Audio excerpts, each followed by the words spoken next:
হ্যাঁ হ্যাঁ হ্যাঁ হ্যাঁ, ভালো করে দেখো। আরে ছেলেটার বিরিয়ানি খাওয়ার এত শখ, কি বলবো তোমাদের। সেটা আবার শুনেছে 10% ডিসকাউন্টে। ঝড় বৃষ্টি কিছু না মেনে বেরিয়ে পড়েছে বিরিয়ানি খাওয়ার জন্য। আরে আরে, এ তো মৃণাল কান্তিকর। হ্যাঁ, আমি তো ঠিকই দেখছি।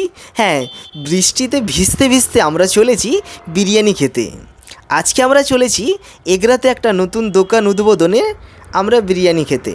ঠিক আছে, তো ভিজে গেছিলাম, তো রাস্তার মাঝখানে দাঁড়িয়ে একটু ফ্রেশ হয়ে গেলাম। ঠিক আছে, এরপর আমরা থানা পেরিয়ে কলেজের সামনে দিয়ে, এগরা কলেজের সামনে দিয়ে একটু গেলেই কিন্তু রেস্টুরেন্ট। আচ্ছা, দোকানটা কোথায়? আমি জানি তো দোকানটা কোথায়। এই দোকানটা আমাদের এগরা কলেজ রোডে যেতে পরাশপুর যে লাইনটা রয়েছে এইচডি অফিসের কাছাকাছি।